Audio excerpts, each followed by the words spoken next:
Today we're talking about two of the most popular freelance marketplaces, Upwork and Fiverr. I've used both for years to hire freelancers for different reasons. And so in this video, I'm going to share why I use one platform over the other, when and why, and a few of the things to look out for when hiring freelancers on some of these platforms so that you don't end up getting taken advantage of. Now, right now I'm logged into Upwork, and the way that I've always approached Upwork is I'll go here, I'll post a job. I might invite freelancers who I think might be a good fit. I'll review some proposals and then I'll hire someone. So the last time I jumped on here was about 4 months ago, and I needed someone who is really proficient with Zapier to help me figure out something that I just couldn't do by myself. Um, so I posted this very simple job description, and within an hour or so, I don't think I invited any freelancers, but this is what that would look like. I would scroll through here, and if I thought anyone would be a good fit, I would invite them. But the next step would be reviewing the proposals that I get. Now, I didn't get a ton of proposals here, just 6, and it looks like 3 of them I didn't even check. They came after the fact. And the first thing I look for is where you see cover letter here, how they respond, the initial response. If they say my name, all right, it means they read and they're actually speaking to me. If they say, hello, I've carefully read your job, then I know that's just a copy and paste job there. And so essentially what I'm looking for is a human response right off the bat, someone who's responding like a human being.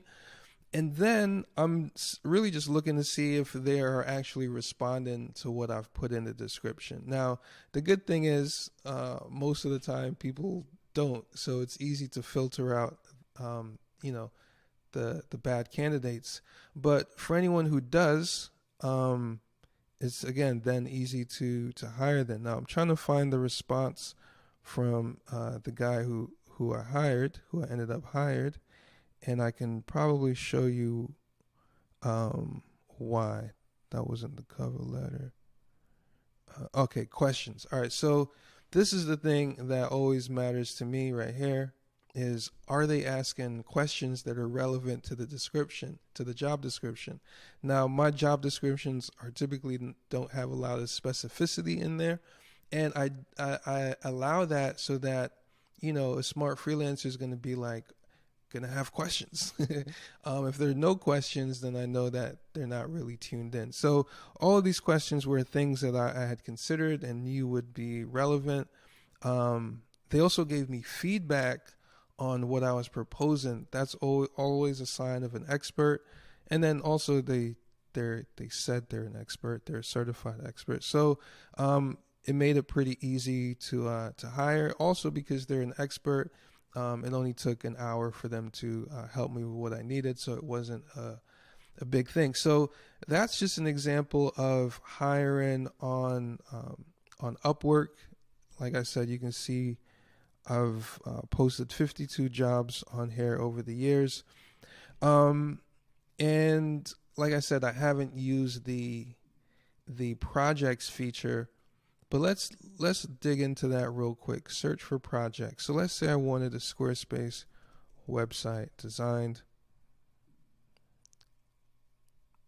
Now, this is where there's now a bit of an overlap between Upwork and Fiverr, because if I go over to Fiverr and I search Squarespace website, now I'm starting to see a similar type of option here. Let me go back. All right, so let's start off in Upwork since that's where we started. And these are the project offers. I can I can filter by location and all of that.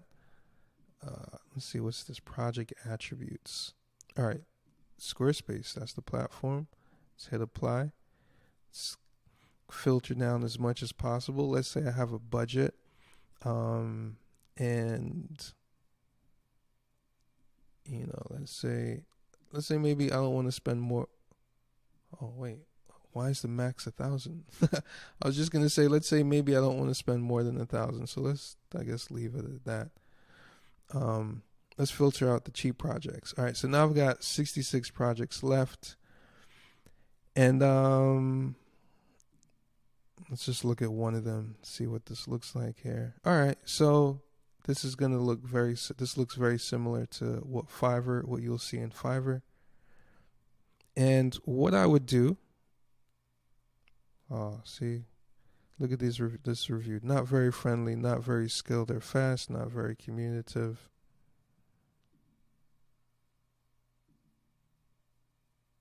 So anyway, always read the reviews. I always like to message someone before I, try to do this to make sure that what I'm trying to accomplish is in line with what they are able to do. And then always like examples, screenshots of past projects and so on. Yeah, I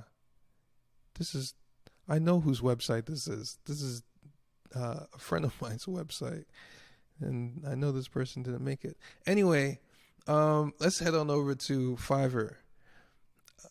All right, so again, here we're looking at something similar. Let me filter the same way I just filtered. Let's do local sellers budget. Now, let me say, I wouldn't use this if I was looking for someone to build a Squarespace website for me. But then again, maybe I would. No, probably wouldn't. It depends, right? The criteria that I would use in this instance is here you're going off of the portfolio that they have done here on Fiverr. So let's look at someone with a bunch of reviews. The way it works is a lot of times when people leave a review, they can also attach to that review would be like a screenshot or a copy of whatever they got as the deliverable. And so generally with Fiverr, that's the best way to judge what you're going to get. But yeah, that's that. Now, when would I use Fiverr over Upwork? Well, I've used Fiverr for music, to hire musicians before, session musicians. And the reason for that is because it was very easy to do what I just described of, listening or watching what they had produced for another client, for the same gig here on Fiverr. Now, hiring someone hourly on Upwork for a similar service, it would be, take a little bit more work to verify and validate that. I've also used Fiverr for logos, to get logos done. Why? Because sometimes you just need something that's cheap and friendly. And logos, especially when it's just an idea, a new idea, and you're not really ready to invest too much into it yet, I've found Fiverr to be good for that. I've used Fiverr to get some blog posts written. I wouldn't do it again, but I did it. And let's just say I got what I paid for, which wasn't much. And so, like, what I've found is that there can be a lot of junk on Fiverr, but if you get lucky, but if you use the search, if you use the filter, and you really drill down to what you're looking for specifically, then there's a much better chance that you're going to find something that's in alignment with what you want.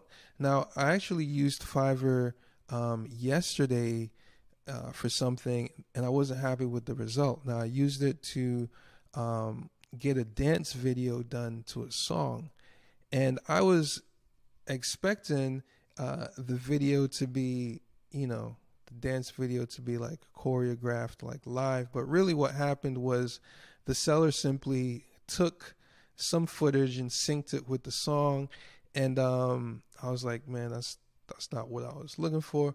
But I myself didn't do what I just described to you, which was I didn't reach out to them beforehand and verify that, and also didn't dig too deeply into the portfolio that they had on here. So um, I think as long as you do that, you'll be fine.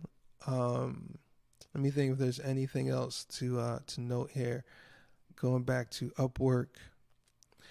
Okay, so what have I used Upwork to hire?